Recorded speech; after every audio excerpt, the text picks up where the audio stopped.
কিন্তু বিয়ে শাদী এইটা একটা উত্তম কাজ, এটা আল্লাহর পক্ষ থেকে বলা ফানকিহু মা তাবা লাকুম মিনান নিসা মাসনা ওয়া সুলাসা ওয়া রুবা, যে তোমরা বিয়ে করো 2টা 3টা 4টা পর্যন্ত অবস্থান থাকলে, আর অবস্থান কম থাকলে, শারীরিক অর্থনৈতিক অবস্থান দুর্বল থাকলে একটা নিয়ে সন্তুষ্ট থাকো। যদিও শুনলাম কয়েকদিন আগে হাইকোর্ট নাকি এখন নতুন করে করছে যে প্রথম স্ত্রীর অনুমতি ছাড়াই নাকি দ্বিতীয় বিয়ে করা যাবে। এখন অনেকেই খুশি হয়ে গেছে গা।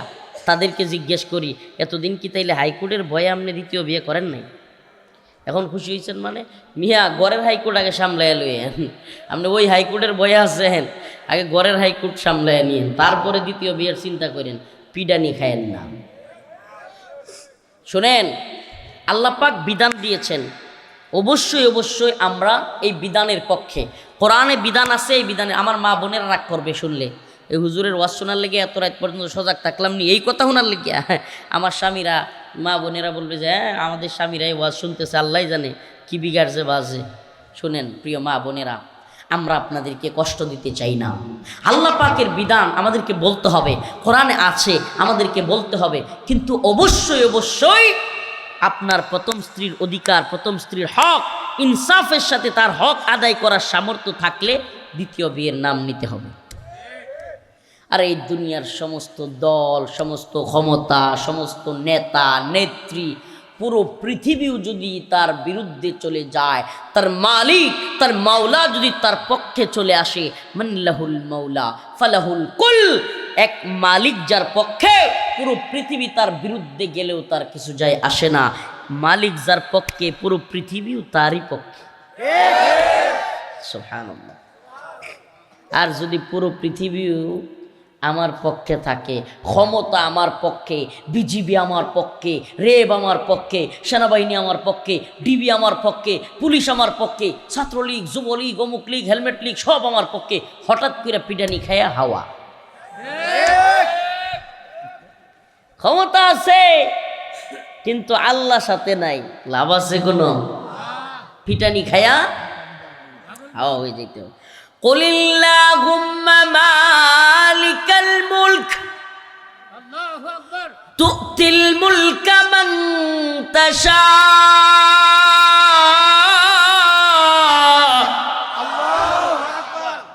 ক্ষমতার মালিক কে? আল্লাহ। এ পাবনার চাটমোহরের মুসলমান, ক্ষমতার মালিক কে? এই কথাটা অন্তরের মধ্যে গাইতে রাখেন, দেখবেন জীবনে কোনোদিন কোনো নেতা নেত্রীর সামসামি করতে ইচ্ছা হইব না। কুলিল্লাহুম্মা মালিকাল মুলক, ক্ষমতার মালিক কে? আল্লাহ। আর সমস্ত মুলুকের মালিক কে? আল্লাহ। তুতিল মুলকা মান তাশা, আল্লাহ বলেন আমার যাকে ইচ্ছা হয়, যখন ইচ্ছা হয় একটু ক্ষমতা দিয়া চেক করি, কি করি? সুবহানাল্লাহ। এগুলা আমি রফিকুল ইসলাম মাদানির কথা না, আল্লাহর কোরআনের কথা, সূরাতুল বাকারা। আল্লাহ বলতেছেন যে কুলিল্লাহুম্মা মালিকাল মুলক তুতিল মুলকা মান তাশা, আমার যারে মনে চায় ক্ষমতা দেই, ওয়াতানজিউল মুলকা মিম্মান তাশা, আবার যখন মনে চায় ক্ষমতা কাইরা নেই, পালায়া যাইতে বাধ্য করি। রান্না করা খাবার খায়া যাওয়ার সময় নাই। বক্তাদের মাইক কাইরা নেওয়া, বক্তাদেরকে জেলখানায় বইরা দেওয়া, বক্তাদের জবান বন্ধ করে দেওয়ার চেষ্টাকারী 40 মিনিটের ভিডিও বক্তব্য রেকর্ড করার পরে সেটা জাতির সামনে পেশ করবার মতো সময় নাই। আপা তাড়াতাড়ি পালান, পোলা পানাইতে আছে। এতদিনের সামসারা খাইছে না পা, বইছে না পা, শুইছে না পা, আপা ঠিক আছে আপা, হুজুররা বেশি বাইরে গেছে আপা, মাইরা ফেলে না পা, পোলা পান্ডার গুলি কইরা দে না পা। হ্যাঁ, এরপরে আপার চামসারা কেউ নাই, কেউ থাকবে না। দিন শেষে জালেমের পক্ষে কেউ থাকে না। ফালা তাহসাবান্নাল্লাহ গাফিলান আম্মা ইয়ামালুজ জালিমুন, আল্লাহ পাক পৃথিবীর কোন জালেমের ব্যাপারে গাফেল নন। আল্লাহ তারা ছাড় দেন কিন্তু ছাইরা দেন না, সময় মতো ঠিকই ধইরা ফেলেন। তাইলে ক্ষমতার মালিক আল্লাহ। এই যুবক কথা বলেন। ক্ষমতার মালিক ক্ষমতার মালিক। যতক্ষণ স্বতঃস্ফূর্ত আওয়াজ পাবো না ততক্ষণ কইতেই থাকবো। আমার ভাল লাগে সুবহানাল্লাহ। পৃথিবীতে কোনো নেতা নেত্রীর জয়গান গাই না, পৃথিবীতে কোনো অমুক দল তমুক দলের জয়গান গাই না, পৃথিবীতে কোনো তথাকথিত এই ক্ষমতার রাজনীতি, ক্ষমতার বাগবাটোয়ারা, পকেট আর পেটের দান্দাবাজির স্লোগান দেই না। একমাত্র জয়গান, একমাত্র স্লোগান আমার আল্লাহর জন্য। ওয়াতানজিউল মুলকা মিম্মান তাশা। সুবহানাল্লাহ, কইতে ভালোই লাগে। কুলিল্লাহুম্মা মালিকাল মুলক তুতিল মুলকা মান তাশা ওয়া তানজিউল মুলকা মিম্মান তাশা। এই যে ট্রাম্প পাগলা খুব ক্ষমতা দেখাইতেছে না, এখন খুব ভাব দেখাইতেছে না। উরি বাবা, হ্যাঁ ভেনেজুয়েলার প্রেসিডেন্ট রে, আরেক দেশের প্রেসিডেন্টে কি করে, কিডন্যাপ করে নিয়ে আয় পড়ে। এর বিশাল ক্ষমতা। হ্যাঁ, এর কিছুদিন আগে বিগত 5 বছর বাইডেনের সময় বিশাল পিডানি খাইছে, মামলা খাইছে, ক্ষমতা ছিল। আবার দেখেন না, এই পাগলার সময়টা খালি শেষ হোক আবার পিডানি খাবে। তাইলে ক্ষমতা একমাত্র চিরস্থায়ী ক্ষমতার মালিক, আর কেউ চিরস্থায়ী ক্ষমতার মালিক। সুবহানাল্লাহ। তাবারাকাল্লাযী বিয়াদিহিল মুলক, তাবারাকাল্লাযী বিয়াদিহিল মুলক ওয়া হুয়া আলা কুল্লি শাইইন কাদির।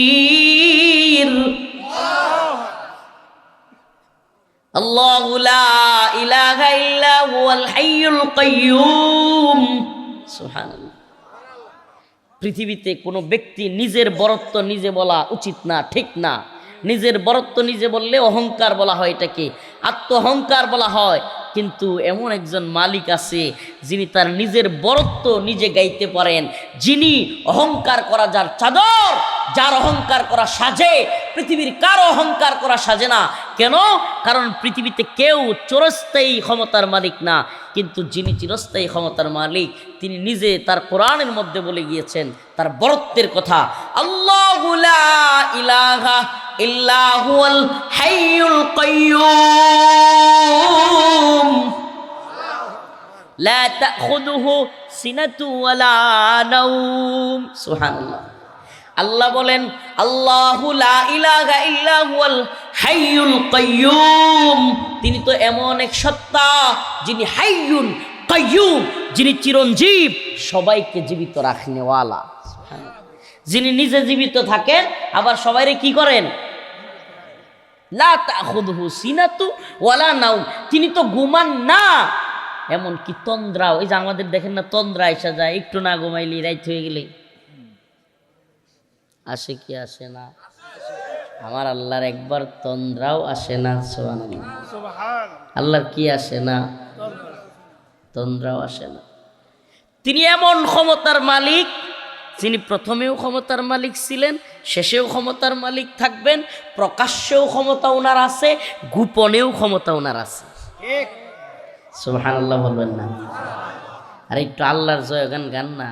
কত মঞ্চে যাবেন, কত রাজনীতিক নেতাদের মঞ্চে যাবেন, বিভিন্ন দলের দেখবেন ওরে বাবা নিজেদের নেতার 20 মিনিট 15 মিনিট প্রশংসা স্তুতি গাইতেছে। আরে জানে নেতার মধ্যে বন্ডামির অভাব নাই, তবুও 15-20 মিনিট অমুক নেতা এই করছি সেই করছে, আমার নেতা চরিত্র, যা মন চায়। আর পাবলিক দুইটা চা খাওয়ার লাগে, বিস্কুট খাওয়ার লাগে, আর ক্ষমতার বাগবাটোয়ারা পাওয়ার লাগে বয়ে থাকে। ওই ক্ষমতাওয়ালাদের কথা না শুনে আল্লাহর ক্ষমতার কথা শুনেন, আল্লাহর জয়গানের কথা শুনেন। আশা করা যায় ওই মালিক ক্ষমতাওয়ালা আমাদেরকে মাফ করে দেবেন। হুয়াল আউয়াল ওয়াল আখির ওয়াল যাহির ওয়াল বাতিন, হুয়াল আউয়াল ওয়াল আখির ওয়াল যাহির ওয়াল বাতিন। তিনি প্রথম ক্ষমতার মালিক, তিনি শেষ ক্ষমতার মালিক, তিনি প্রকাশ্যে ক্ষমতার মালিক, তিনি গোপনেও ক্ষমতার মালিক। তিনি অন্তর্যামী। তিনি কি জামি? পৃথিবীর কোনো মেশিন আবিষ্কার হয় নাই আপনার আমার অন্তরে কি চলছে এটা বলার। পৃথিবীতে কোনো মেশিন নাই, একমাত্র যিনি জানেন তিনি কে? আল্লাহ তাআলা আমাদের সবাইকে উনার ক্ষমতার চাদরে আবৃত রেখেছেন। ওই ক্ষমতার চাদরে আবৃত রেখে আল্লাহ আমাদেরকে হেফাজত করুন। আরো জোরে বলেন আমিন। আমি আপনাদের সামনে সেই মহান রবের কালামুল্লাহ থেকে সূরাতুল বাকারার আয়াতি কারিমা তিলাওয়াত করেছি। আল্লাহ তাআলা বলেন, ইয়া আইয়ুহাল্লাযীনা আমানু, ইয়া আইয়ুহাল্লাযীনা আমানু, ইয়া আইয়ুহাল্লাযীনা আমানু, হে পাবনার মুসলমান ইমানদার, ইস্তাইনু বিস-সাবরি ওয়াস-সালাহ। আমার আল্লাহ বলেন, হে ইমানদার, রাতের গভীরে যখন কেউ নাই, তোমাকে কেউ দেখে না, নীরবে নির্জনে তুমি কারো কাছে যদি কিছু চাও, একমাত্র চাইবা কার কাছে? ওই যে বললাম, ওয়া তুইজ্জু মান তাশা ওয়া তুযিল্লু মান তাশা, ওই আয়াতের মধ্যে লুকায়িত আছে যেই ব্যক্তি রাতের গভীরে আল্লাহর কাছে চায়, কার কাছে? আল্লাহর কাছে। যেই ব্যক্তি রাতের গভীরে চায়, আল্লাহ তার মান মর্যাদা বাড়ায়া দেন। সুবহানাল্লাহ বলবেন। আর দুনিয়ার মানুষের কাছে চাইলে অত জিল্লু মান্তাসা, নিচু হওয়া লাগে। আপনার ভালো লাগলেও কথা সত্য, না লাগলেও কথা সত্য। এই দুনিয়ার মানুষের কাছ থেকে টাকা লাগলে, এই যে হুজুর কিছুক্ষণ আগে কি কইছে, আপনারা বিরক্ত হইতেছেন জানি, জানে মাদ্রাসার হাজত আছে, টাকা পয়সা দরকার, কালেকশন দরকার, তারপরেও শেষে কি বলতে হইতেছে, হিসাবটা 2 মিনিটে দিবে, সেটাও ইতস্ততা বোধ করতেছে। কেন? মানুষ বিরক্ত হচ্ছে। হ্যাঁ, এটাই মানুষের স্বভাব যে আমরা বিরক্ত হই, বেশি চাইলে বিরক্ত হই। কিন্তু আমাদের একজন মালিক আছে যিনি না চাইলে বিরক্ত হয়। না চাইলে কি হয়? जो न मांगे उससे तू बेजार है। सुभान अल्लाह। ऐ खुदाए पाक रहमान रहीम, क़ादिए हाजात वहाब करीम, ऐ इलाहल आलमी ऐ बेनियाज, दीन दुनिया में हमारे कार सांस, हम गुनाहगर अपना तू गफ्फार है, हम गुनाहगर अपना तू गफ्फार है, जो न मांगे उससे तू बेज़र है। सुभान अल्लाह।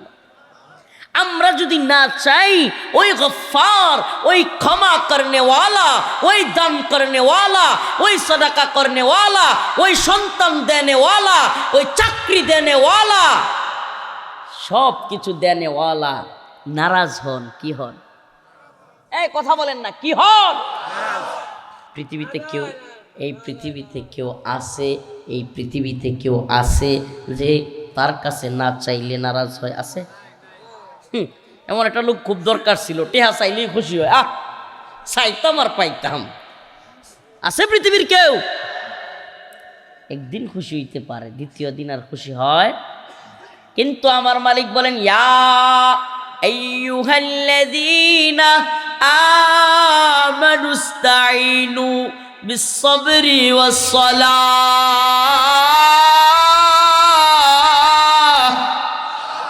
হে ইমানদার, ও পাবনার মুসলমান, আমার আল্লাহ বলেন, একমাত্র তোমরা আমার কাছে চাও, আমি তোমাদেরকে দিব। কিন্তু চাওয়ার প্রক্রিয়া হবে ইস্তাঈনু, তোমরা যে চাইবা আল্লাহর কাছে, বিস-সাবরি ওয়াস-সালাহ, 2টা জিনিসের মাধ্যমে আল্লাহর কাছে চাইতে হবে। কয়টা? আর দিয়া দেখেন কয়টা? আরো জোরে হইছে না রে? জোরসে বলো, আরো জোরে হইছে না রে? নুরানির মতো কয়টা? আল্লাহর কাছে চাইতে হবে কয় তরিকায়? 2 তরিকায়। কয় তরিকায়? করেন নাই ছোটবেলায় নুরানিতে?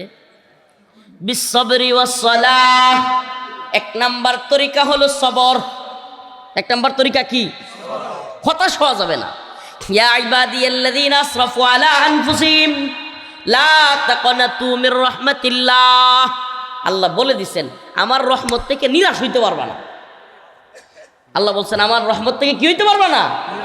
নিরাশ হইতে পারবা না। চাইতে হবে কয় তরিকায়? বলবো কয় তরিকায় চাইতে হবে? চাইছিলাম একদিন, সুবহানাল্লাহ, একদিন চাইছিলাম। ভুক্তভোগী আমি, এটা বলি মাঝে মাঝে, অন্তরের প্রশান্তি আসে। এটা একটা পরীক্ষিত আমল, এই জন্য আপনাদের সামনে শেয়ার করি মাঝে মাঝে। আমি মাঝে মাঝেই প্রোগ্রামে গিয়ে এই কথাগুলো বলি। ভাই, প্রায় 31টা মাস ভিতরে ছিলাম, কারাগারে ছিলাম। জামিন হয় না, হয় না, হয় না। ওরে বাবা, ম্যাজিস্ট্রেট কোর্টে জামিন হয়েছে, জজ কোর্ট বাতিল করে দিছে। জজ কোর্টে জামিন হয়েছে, হাইকোর্টে বাতিল করে দিছে। হাইকোর্টে জামিনের স্টে বলে, স্টে এটা করে দিছে। আবার সুপ্রিম কোর্টে গেলাম, ওখানেও বাতিল করে দিছে। কারাগারে সুপ্রিম কোর্ট কারো যদি জামিন বাতিল করে, অনেক লোক পাগল হয়ে যায়। পাগল কি হয়ে যায়? তারে পাবনায় নিয়ে আসতে হয়। এই আপনারা পাবনাবাসী কষ্ট পায়েন না, পাবনাওয়ালারা পাগল না, পাবনাওয়ালারা পাগলের চিকিৎসক। পাবনাওয়ালারা কি না? পাবনাওয়ালারা তুচ্ছতাচ্ছিল্য করে। পাবনাওয়ালারা তো পাগল না, সারা দেশের সব পাগলের চিকিৎসক হলো পাবনাওয়ালা। সব পাগল আইসা থাকে এখানে, তারা উদারতা দেখায়া পাগলদেরকে এখানে রাখে, তাদেরকে মেন্টালি চিকিৎসা দেয়, তারপরে আবার পাগলাদেরকে ভালো কইরা সারা দেশে ছেড়ে দেয়। মাঝে মাঝে পলায়া কিছু যায়, ওগুলা কোনোটা তাহেরি হয়, কোনোটা হিরো আলম হয়। আল্লাহ হেদায়েত দান করুক এদেরকে। এদের জ্বালাই তো আমরা দেশে থাকবার ভাও নাই। মোবাইল খুললেই হায়রে এটা যে কি নোংরা, বগুড়ার যে লোকটা কি নোংরা অশ্লীলতা ছড়ায়। মাঝে মাঝে ফোন করলে ভিডিও এগুলা দেখতে এত খারাপ লাগে, এত অ্যাভয়েড করি, আশ্চর্য বিষয়। এরপরে এগুলাই কেমনে আইসা বলে। আস্তাগফিরুল্লাহ, আল্লাহ এদেরকে হেদায়েত দান করুন। প্রিয় ভাইরা আমার, বন্ধুগণ, তো বলতেছিলাম আল্লাহ রব্বুল আলামিনের কাছে চাইতে হবে কিভাবে? তো 31 মাস এই একটু ছোট্ট করে বলবো। কারাগারে এত কষ্টের মধ্যে আয়সা বলতেছে, মানে এটা আপনাদেরকে বুঝাই আমি পারবো না ভাই। এই আনন্দটা, এই খুশিটা প্রত্যেক দিন ঘুম থেকে ওইটাই দেখতাম। আহা, ফজরের নামাজ পড়ে দেখতাম আমি একটা শিকলের মধ্যে বন্দি, এই 14টা শিখ। হ্যাঁ, প্রতিদিন লোহার শিখ, প্রতিদিন সকালে ঘুম থেকে উঠে লোহার শিখ ধরো, সেগুলো দূরে দূরে দাঁড়ায় থাকো। আহা, কবে বের হমু? ওই প্রতিদিন সকালবেলায় প্রত্যেক দিন কাশিমপুর কারাগারে 100, 200, 150 করে মানুষ বের হইতো। এই আব্দুল্লাহ, আব্দুল মুত্তালিব, এই আবুল কাশেম, এই আবুল হাশেম, এই রফিকুল ইসলাম, এই আমার নাম ডাকছে নাকি? মাইক দিয়া প্রতিদিন জামিনের ডাকতো 100, 150। যেমনি রফিকুল ইসলাম বলতো, কান খারায় যেত, একবারে শোয়ার থেকে উঠে বসে পড়তাম। তারপরে রফিকুল ইসলাম, আমার আব্বার নাম শাহাবুদ্দিন, কয় রফিকুল ইসলাম পিতা কলিমুদ্দিন। আমি কই আহারে শেষ শেষ, আজকে আর জামিন হয়েছে না। প্রত্যেক দিন এইভাবে। এমনও হয়েছে, এমনও গেছে আমার আব্বার নাম আমার নাম দুইটাই মিলছে। বাড়ি কয় বগুড়া, আরে কি কয়, মানে আরেক জেলায় বলে ফেলছে, বাড়ি মিলে নাই। এরকম দেখতে দেখতে 1 দিন 2 দিন 3 দিন, মা ছাড়া, এই পরিবার ছাড়া দেখতে দেখতে আপনি কল্পনা করতে পারেন সকালবেলায় প্রতিদিন ঘুম থেকে উঠে এই যে রডগুলো দেখতেছেন, এই যে বারান্দায়, মনে করেন ভিতরের যে লোকগুলো আছে, এরা একেবারে এইভাবে 31টা মাস, প্রায় 1000 দিন। কয় দিন? 300 দিনে যদি 365 দিনে বছর হয়, 3 বছরে প্রায় 1000 দিন হয় না? প্রায় 1000 দিন। এইভাবে যদি 1000 দিন এটার থেকে বেরোতে না পারে, খালি ওখানে খাবে, ওখানে ঘুমাবে, ওখানে প্রস্রাব পায়খানা করবে, আর বাহির থেকে মানুষগুলোর দেখবে সবাই ঘুরতেছে, কিন্তু তারা বেরোতে পারবে না। বলেন তো এই লোকগুলোর মানসিক অবস্থা কেমন হবে? এই লোকগুলোর অবস্থা আমাদের ছিল। সেইভাবে দেখতে দেখতে এরপরে প্রায় 3 বছর পরে হঠাৎ করে যদি বলে, হুজুর আপনার কাপড় চোপড় নিয়ে রওনা হন, আপনাকে বের করে দেওয়া হবে। কল্পনা করতে পারেন খুশিটা কোন লেভেলের?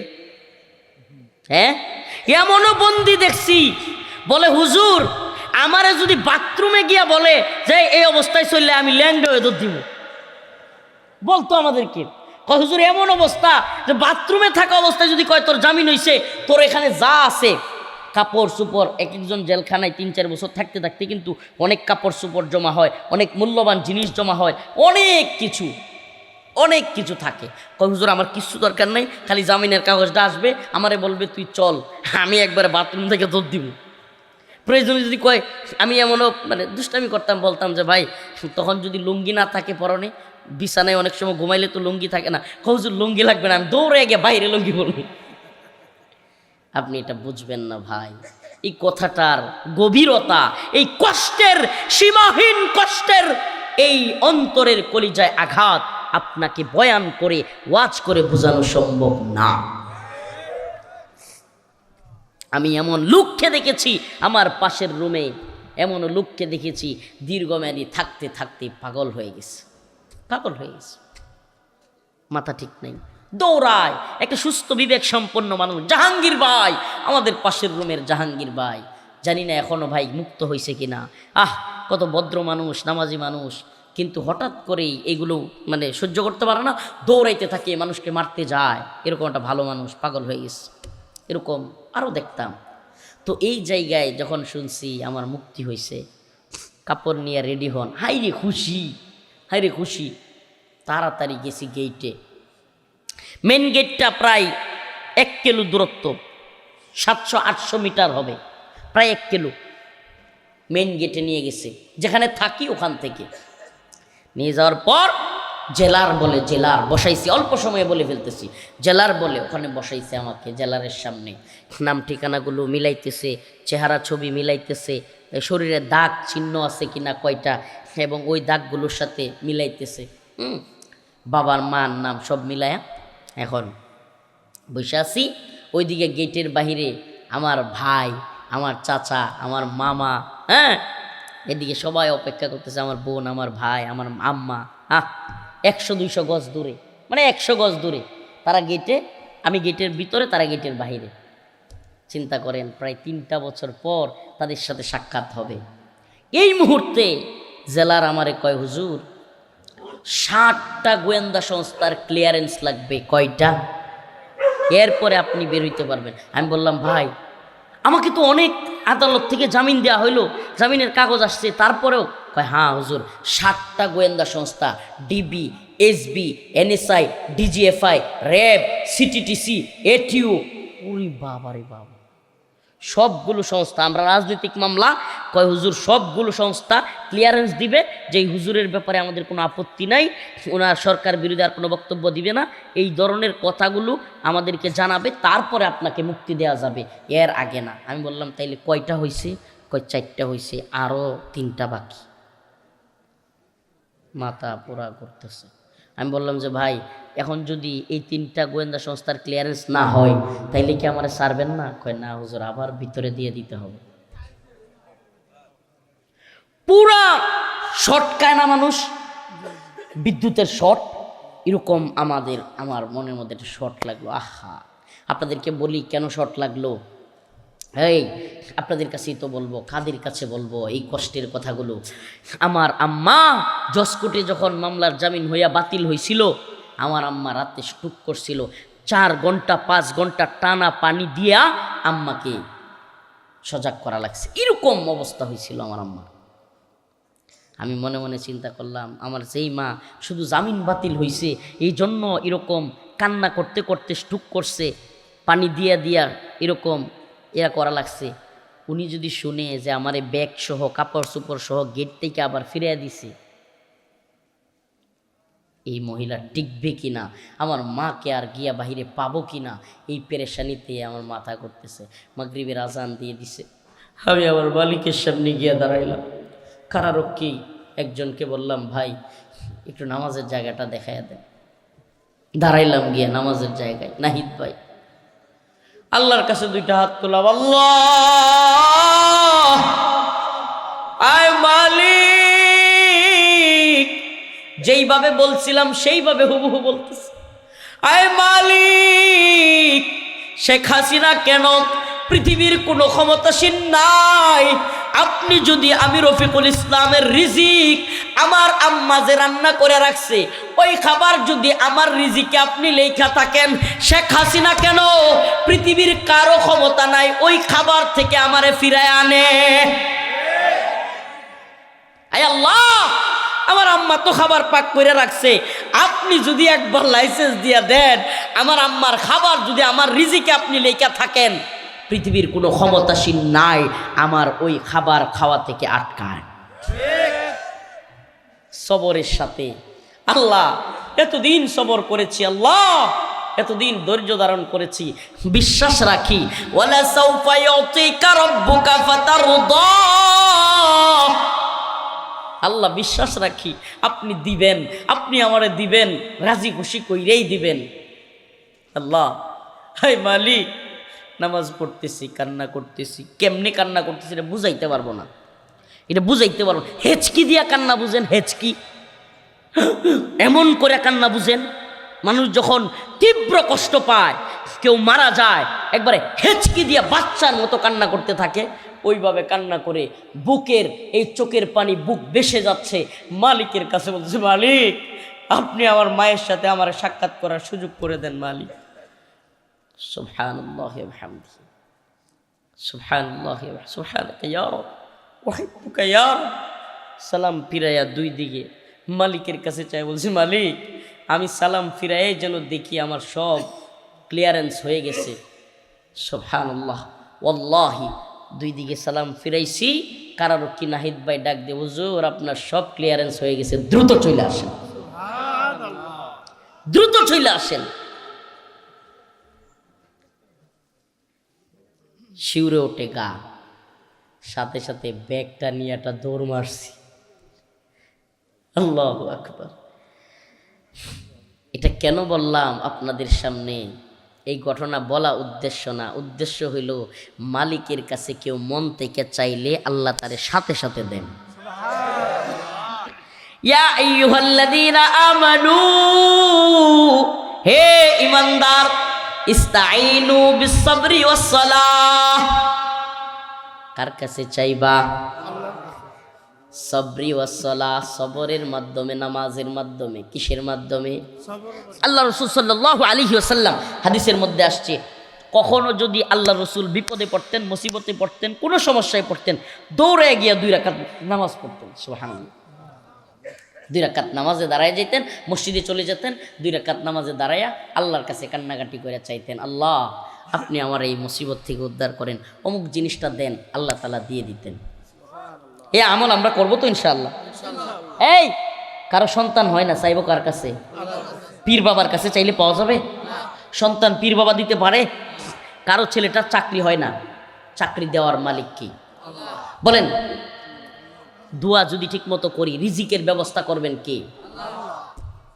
প্রিয় ভাইরা আমার, সন্তান হয় না, আল্লাহর কাছে চাইবেন। চাকরি হয় না, আল্লাহর কাছে চাইবেন। মেয়েটার বিয়ে হয় না, আল্লাহর কাছে বলবেন। ছেলেটাকে ভালো বিয়ে করাইতে পারতেছেন না, আল্লাহর কাছে বলবেন। বাচ্চাটা অসুস্থ, আল্লাহর কাছে বলবেন। পরিবারের কেউ অসুস্থ, আল্লাহর কাছে বলবেন। ঋণগ্রস্ত হয়ে গেছেন, আল্লাহর কাছে বলবেন। অভাবে পড়ে গেছেন, আল্লাহর কাছে বলবেন। ছেলেটাকে বিদেশ পাঠাইছেন, টেনশন করতেছেন, সহি সালামতে রাখা দরকার, আল্লাহর কাছে বলবেন। সুবহানাল্লাহ, যে বেশি বেশি আল্লাহর কাছে বলে, আল্লাহ দুনিয়া এবং আখিরাতে তার কল্যাণের ব্যবস্থা করে। তাইলে আল্লাহর কাছে আমরা চাইব তো খুশু খুজুর সাথে নামাজ পড়ে, আজকে থেকে নিয়ত করি, হিম্মত করি, আর ফজরের নামাজ কাজা করব না। কথা কয় না? লিল্লাহি তাকবীর। হাত তুলেন, হাত তুলেন, কষ্ট হইলেও তুলেন, বলেন আল্লাহ আজকে থেকে আর ফজরের নামাজ ছাড়ব না। হাত নামান, আল্লাহ আর নাফরমানি করব না। আল্লাহ তুমি এই হাতগুলোকে কবুল করো, মঞ্জুর করো। প্রিয় ভাইরা আমার, বন্ধুগণ আমার, আল্লাহ তাআলা আমাদেরকে পরীক্ষার জন্যই পাঠাইছেন। এই দুনিয়াতে আল্লাহ কি জন্য পাঠাইছেন? পরীক্ষার জন্যই পাঠাইছেন। দেখেন, আল্লাহ যদি বলে না দিতেন যে তোমাদেরকে পরীক্ষা করা হবে মুমিন মুসলমানরা, তাইলে আমরা হতাশ হইতে পারতাম। ভাইরি, আমরা নামাজ পড়ি, আমরা মুমিন, আমরা মুসলমান, তাইলেও আমরা এত কষ্ট কেন পাই? তাইলেও আমাদের অর্থনৈতিক সমস্যা কেন? তাইলেও আমাদের চাকরির সমস্যা কেন? তাইলে আমাদের এত অসুস্থতা কেন? বলতে পারতাম। কিন্তু আল্লাহ তো বলছে যে মুমিন অবশ্যই পরীক্ষার শিকার হবে। ওয়ালা নাবলুওয়ান্নাকুম বিশাইইম মিনাল খাউফ ওয়াল জু' ওয়া নাকসিম মিনাল আমওয়াল ওয়াল আনফুসি ওয়াস সামারাত। আল্লাহ নিজে বলেছেন যে হে মুমিন বান্দা, হে আমার বান্দা, আমি তোমাকে অবশ্যই অবশ্যই পরীক্ষা করব। ওয়ালা নাবলুওয়ান্নাকুম, লামে তাকিদ নুনে তাকিদ, অবশ্যই অবশ্যই তোমাকে পরীক্ষা করা। এটা কে বলেন? আচ্ছা, যদি আপনার পরীক্ষা সামনে, কবে কি পরীক্ষা আপনার স্কুলের শিক্ষকরা কিছুই জানায় নাই, হঠাৎ করে পরীক্ষা নিছে, আপনারা বলছে এই আজকে এই পরীক্ষা, প্রশ্ন দিয়ে দিছে, আপনার কাছে এটা কি কষ্ট হয়ে যাবে না? বলেন, কষ্ট হবে কি হবে না? হঠাৎ করে বললো তোমার পরীক্ষা, পরীক্ষা দিতে হবে, কোন বিষয়ে পরীক্ষা আপনি কিছুই জানেন না, কিন্তু আল্লাহ বলছেন অবশ্যই অবশ্যই তোমাকে পরীক্ষা করা হবে। পরীক্ষার যেমন প্রশ্ন আগে থেকেই আপনাকে বলে দেওয়া হয় যে অমুক অমুক জায়গা থেকে প্রশ্ন আসতে পারে, তুমি যেই কিতাব পড়েছো, যেই বই পড়েছো, ওই বই থেকে আসবে, ঠিক তেমনি ভাবে আল্লাহ পাক জানায়া দিচ্ছেন ওয়ালা নাবলুওয়ান্নাকুম বিশাইইম মিনাল খাউফি ওয়াল জু' ওয়া নাকসিম মিনাল আমওয়ালি ওয়াল আনফুসি ওয়াস সামারাত। অবশ্যই অবশ্যই তোমাদেরকে পরীক্ষা করা হবে। খাউফ, ভয় দ্বারা, কি দ্বারা? ওয়াল জু' খোদা দ্বারা, ওয়া নাকসিম মিনাল আমওয়ালি ওয়াল আনফুসি ওয়াস সামারাত, ফল ফসল এগুলা নষ্ট করার দ্বারা তোমাদেরকে পরীক্ষা করা হবে। তোমাদের জান মালের নিরাপত্তাহীনতা দ্বারা তোমাদেরকে পরীক্ষা করা হবে। হামলা, মামলা, রিমান্ড, এমনকি ফাঁসির দড়ি দিয়াও তোমাদেরকে পরীক্ষা করা হইতে পারে। কিন্তু সমস্ত পরীক্ষার মধ্যেও আমাদেরকে উত্তীর্ণ হইতে হবে, সমস্ত পরীক্ষার মধ্যেও আমাদেরকে সবর করতে হবে। পরীক্ষা আসলেই ফেল করা যাবে? ফেল করা যাবে? পরীক্ষা আসবেই, পরীক্ষার মধ্যে উত্তীর্ণ হইতে হবে। জেল, জুলুম, রিমান্ড, ফাঁসি, নির্যাতন, অত্যাচার যাই আসুক, কিন্তু দিন শেষে আমরা আল্লাহর পথে থাকবো, কোরআনের পথে থাকবো, ইসলামের পথে থাকবো। কোনো বাতিলের সামনে, কোনো তাগুতের সামনে, কোনো জালেমের সামনে, পৃথিবীর যত বড় জালেম হোক, পৃথিবীর যত বড় শক্তিশালী তাগুত হোক, আল্লাহর সামনে মাথা নত করবো। কারো গোলামি আমরা করব? দিল্লির গোলামি করব? আমেরিকার গোলামি করব? গোলামি করব কার? কয় না, গোলামি করব কার? আল্লাহর গোলাম। আমরা কার গোলাম? আমরা আল্লাহর গোলাম। আল্লাহর জমিনে বাস করি, আল্লাহর গোলামি করি। ইনিল হুকমু ইল্লা লিল্লাহ, আমারা আল্লা তা'বুদু ইল্লা ইয়া। জমিনও আল্লাহর, হুকুমও আল্লাহর, বিধানও আল্লাহর, ইবাদতও আল্লাহর। জমিন কার? হুকুম কার? বলেন না, জমিন কার? বিধান কার? জমিন আল্লাহর, সৃষ্টি করছে আল্লাহ, খাওয়ায় আল্লাহ, পালে আল্লাহ। হুকুম মানবো শেখ হাসিনা? হুকুম মানবো ডক্টর মোহাম্মদ ইউনূসের? কয় হুজুর তাদের হুকুম কি মানতে হবে না? আরে মিয়া, কেমনে মানবেন যদি ইসলামের বিরুদ্ধে যায়, কোরআনের বিরুদ্ধে যায়, আল্লাহর বিরুদ্ধে যায়? আল্লাহ বলছে হাল্লাল্লাহুল বাই' ওয়া হাররামার রিবা, ক্রয় বিক্রয় হালাল, সুদ হারাম। এখন আপনার রাষ্ট্রপ্রধানরা সুদকে হালাল করে দিচ্ছে, বৈধ করে দিচ্ছে। সোনালী ব্যাংক, রূপালী ব্যাংক, অগ্রণী ব্যাংক, অমুক ব্যাংক, তমুক ব্যাংক, সবগুলোর বৈধতা দিয়ে দিচ্ছে। আপনি কেমনে মানবেন? আমরা বলেন, কেমনে মানবেন? আল্লাহর হুকুম মানবেন না তাদের হুকুম মানবেন? আল্লাহ বলছে যে কোনো নারী পুরুষ বালেগা হওয়ার পরে ছেলে মেয়ে বিবাহ দিয়ে দাও। কি করো? এখন আপনার দেশে আইন হয়ে গেছে গা, 18-র নিচে মেয়ে বিয়ে করতে পারবে না, 21-এর নিচে ছেলে বিয়ে করতে পারবে না। আবার 21-এর নিচে ছেলে, 18-র নিচে মেয়ে পার্কের চিপাই চাপাই নাউজুবিল্লাহ করতে পারবে। পার্কের চিপাই চাপাই কি করতে পারবে? নাউজুবিল্লাহ করতে পারবে। আর বাকিটা বললাম না, এটা বৈধ। পার্কের চিপাই চাপাই যাওয়া বৈধ, হোটেলে যাওয়া বৈধ, স্কুল পালাইয়া একে অপরের সাথে নাউজুবিল্লাহ খারাপ কাজ করা বৈধ। ওই সময় মামলা নাই, কিন্তু বিয়ে শাদী এইটা একটা উত্তম কাজ। এটা আল্লাহর পক্ষ থেকে বলা, ফানকিহু মা তাবা লাকুম মিনান নিসা মাসনা ওয়া সুলাসা ওয়া রুবা, যে তোমরা বিয়ে করো 2টা 3টা 4টা পর্যন্ত।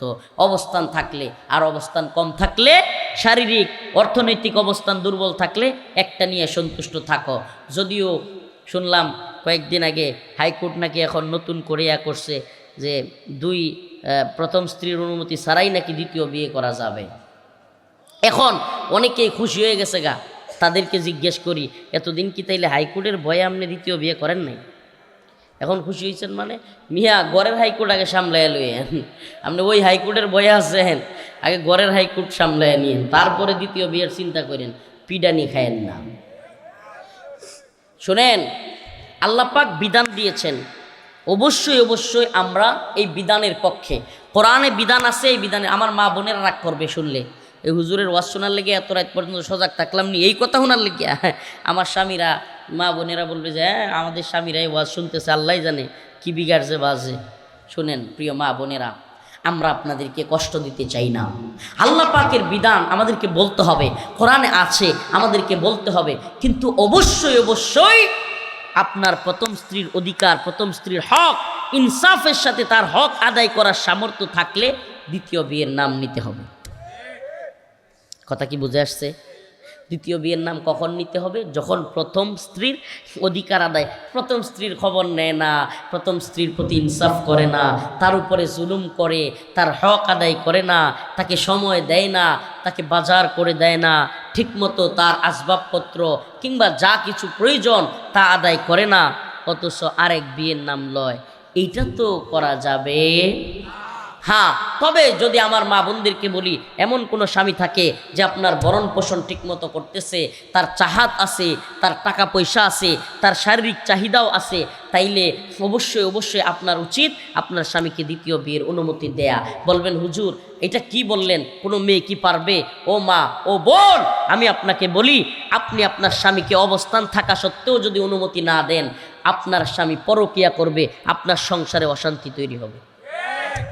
আপনার স্বামীকে যদি পরকীয়া থেকে বাঁচাইতে চান, তাইলে আমি আপনার ভাই হিসাবে বললাম, কষ্ট নিয়েন না।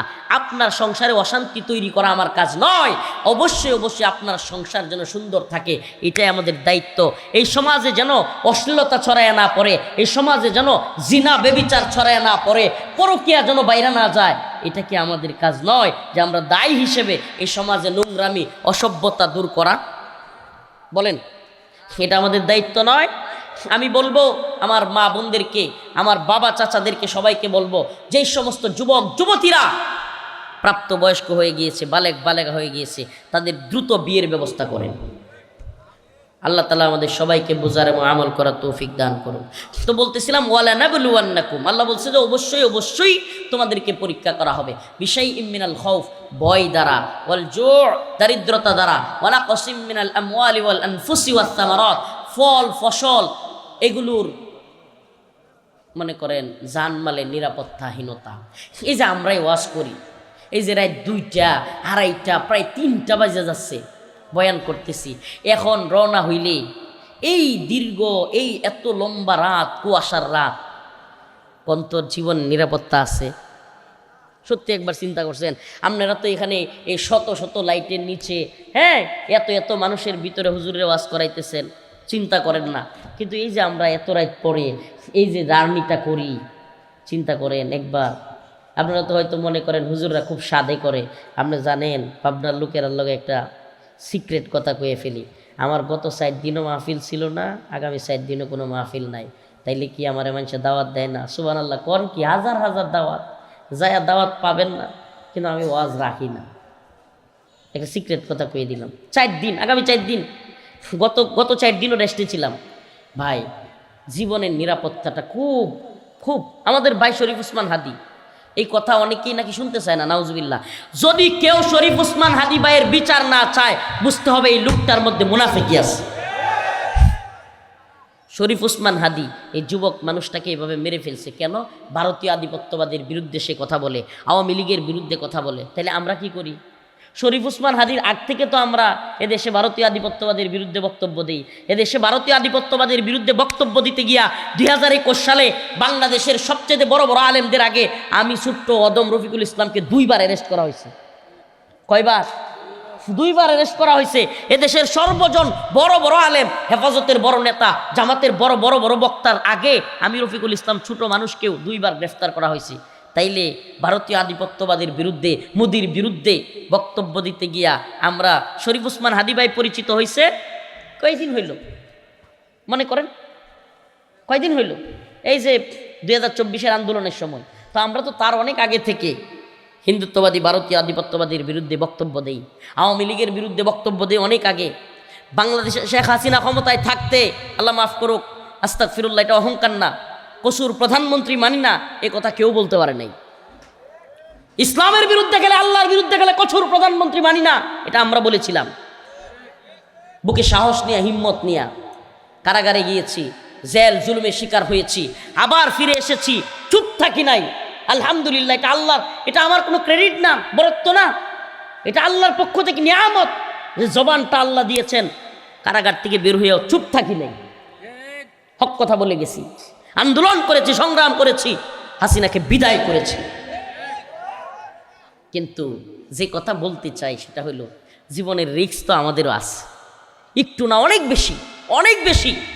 এই যে রাতের গভীরে এই অন্ধকার রাস্তায় যাতায়াত করি, এটাই আমাদের জন্য পরীক্ষা। কি করব, এই উম্মার দাঁড়ে দাঁড়ে ঘুরি, এই এত কষ্ট জানেন না। আজকে যে কথা বলতে কি পরিমাণ কষ্ট হয়েছে, ঘুম থেকে ওইটা কথা বলতে, তারপরেও আপনাদের কাছে, এই উম্মতির কাছে কথাগুলো পৌঁছায় একটাই কারণ, হে প্রিয় উম্মা, যদি আমরা পরিবর্তন হই, যদি আমরা কোরআনের পথে চলে আসি, যদি আমরা নামাজ কায়েম করতে পারি, আমরা একটা সুন্দর সমাজ গড়তে পারি, আমরা দুনিয়া এবং আখেরাত উভয় জাহানে কামিয়াবি হাসিল করতে পারব।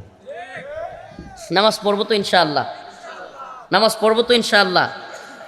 দিন প্রতিষ্ঠার সংগ্রামে আমরা নিয়োজিত থাকব। দিন প্রতিষ্ঠা করতে হবে, এটা মুমিন প্রত্যেক ইমানদারের দায়িত্ব। যদি দিন প্রতিষ্ঠার চিন্তা না থাকে, তাইলে একবার পাকিস্তানের গোলামি, আরেকবার ভারতের গোলামি, এখন আবার নতুন করে শুরু হয়েছে আমেরিকার গোলামি। এখন কার গোলামি?